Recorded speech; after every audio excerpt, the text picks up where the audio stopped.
ایک سوال جس کا میں کبھی جواب نہ دے پایا۔ صاحب کا کہنا ہے کہ مجھے ایک چوڑیاں بیچنے والی لڑکی سے محبت ہو گئی۔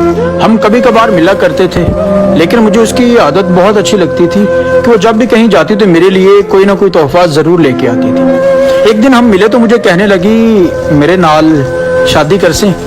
میں نے مسکراتے ہوئے چہرے سے اس کی طرف دیکھا اور کہا نہیں۔ تو کہنے لگی کہ مجھے پتا ہے کہ تم مجھ سے شادی کیوں نہیں کرنا چاہتے، لیکن مجھے ایک سوال کا جواب ضرور دیں کہ میرا کیا قصور ہے کہ میں ایک چوڑیاں بیچنے والے کے گھر میں پیدا ہوں۔ میرے پاس جواب تو نہ تھا، لیکن مجھے ایسا لگ رہا جیسے میرے پیروں تلے سے زمین کھسک گئی کہ میں اسے کیا جواب دوں۔ خیر کچھ دن گزرے، مجھے کہنے لگی کہ مجھے اپنے آبائی گاؤں جنگ واپس جانا ہے۔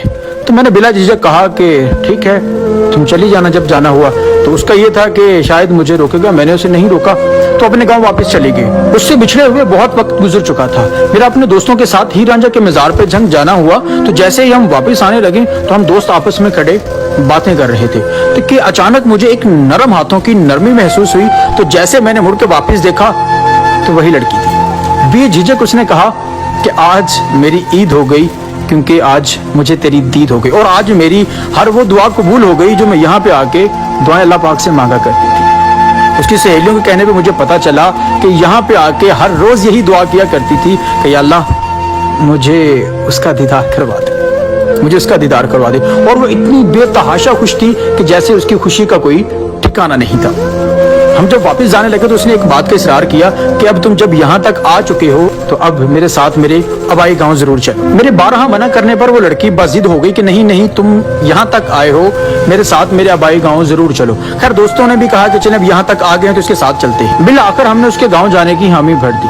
جب ہم نے حامی بھری تو اس نے پیار بھری نگاہوں سے میری آنکھوں میں آنکھیں ڈال کر ایک سوال کیا کہ مجھے آج تو اس بات کا جواب دے دے کہ اس میں میرا کیا قصور ہے کہ میں ایک چوڑیاں بیچنے والے کے گھر میں پیدا ہوئی۔ ہمیشہ کی طرح میرے پاس اس کے سوال کا کوئی جواب نہ تھا۔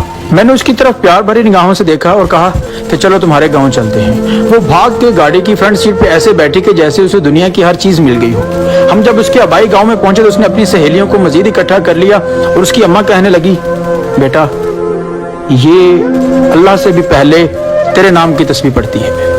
میرے پاؤں جس طرح کے لڑکھڑا گئے ہوں کہ یا اللہ میں تیرا گناہ گار تو نہیں ہو گیا، تو کوئی ایسا بندہ بھی ہے تو اس سے پہلے جو میرا نام لیتا ہے۔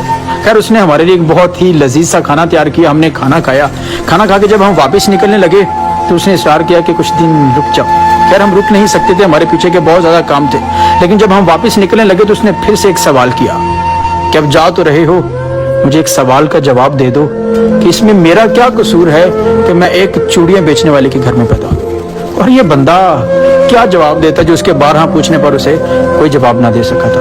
بالآخر میں واپس آ گیا۔ کچھ وقت گزرا تو مجھے اس کی کمی محسوس ہونے لگی۔ مجھے اس کی یاد آئی تو میں اس کے گاؤں جنگ چلا گیا۔ جب وہاں پہنچا تو مجھے کہیں دیکھنے پر وہ ملی نہیں۔ اس کی ماں سے اور اس کی سہیلیوں سے میری بات چیت ہوئی تو انہوں نے کہا کہ جب تم یہاں سے چلے گئے تھے تو اس نے کھانا پینا چھوڑ دیا تھا، وہ بہت بیمار ہو چکی تھی۔ بالآخر ایک دن ایسا آیا کہ وہ اس دنیا سے چلی گئی، لیکن وہ جاتے جاتے ایک سوال چھوڑ گئی کہ جب وہ آئے تو اسے ایک سوال ضرور کرنا کہ اس میں میرا کیا قصور تھا کہ میں ایک چوڑیاں بیچنے والے کے گھر میں پیدا ہوئی۔